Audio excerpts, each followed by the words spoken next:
تنافس مع العراق، مع العراق بتفوز نجاح البطولة، نجاح البطولة، نجاح البطولة، نجاح البطولة. إذا كان نجاح البطولة فوز عمان ما عندنا مشكلة. الجماهير اللي يتابعنا تنتظرك بالباب تريد تحتفل وياك، ممكن يعني؟ نعم. تفضل. شلون بتحتفلوا وياهم عاد؟ هل نبي نشوف لان انا ما ادري اذا ينتظروك الولد، ينتظروك. اخذ انك مايك وياك، اخذه. اخذه؟ اي تفضل. خلينا يطلع بس هذا يطلع من كيف بصير؟ بس ترجع لنا يعني، مو تروح ارجع واقول لك وردك الشتها هناك برا. انت مو بس انت تعزمنا على الحلوى العمانيه، ترى انا ما جاب. هسه لا جاب اليوم. خلينا نشوف بما انه وصل الكابتن يونس، نشوف احتفاله ويا الجماهير.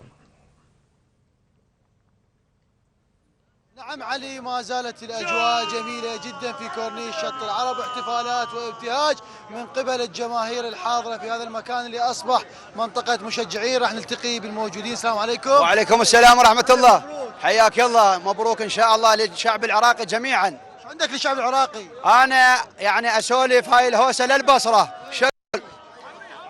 أقول بصرتنا جميلة هواي هواي وناس معدلة بيها، اش ما نكتب عليها والله ما نوفي ونحير بمعانيها، اش ما نكتب عليها والله ما نوفي ونحير بمعانيها، ما عزوبية وكرم واخلاق ويشرف حيل ماضيها، عزوبية وكرم واخلاق ويشرف حيل ماضيها، ما اش ما نكتب ما نوف، وهاي البصرة ام الخيرات. ها وانتم خليتوا الملعب، ها وانتم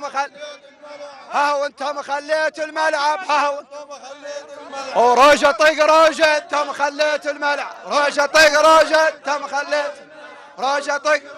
الشاعر عباس الساعد، تحياتنا. وايضا معي كابتن ونجم المنتخب العماني السابق يونس امان. الف مبروك. الف مبروك للعراق وعمان، مثل ما توقعنا في برنامج كوره من اول يوم انه العراق وعمان في النهائي، وهم فريقين المجموعه اللي راح يكونوا في النهائي. وش راح نقول للعمانيين؟ نقول للعمانيين وشعار سيف والخنقر عماني، وشعار سيف والخنقر عماني، وشعار سيف والخنقر عماني. بعد كذا ان شاء الله الفرق العمانيه والرابطه العمانيه راح تكون معاكم هنا في الشارع ان شاء الله. ان شاء الله. العراقيين شو تقولون العراقيين؟ حيوا العماني، حيوا العماني، حيوا العماني، حيوا العماني، حيوا العماني.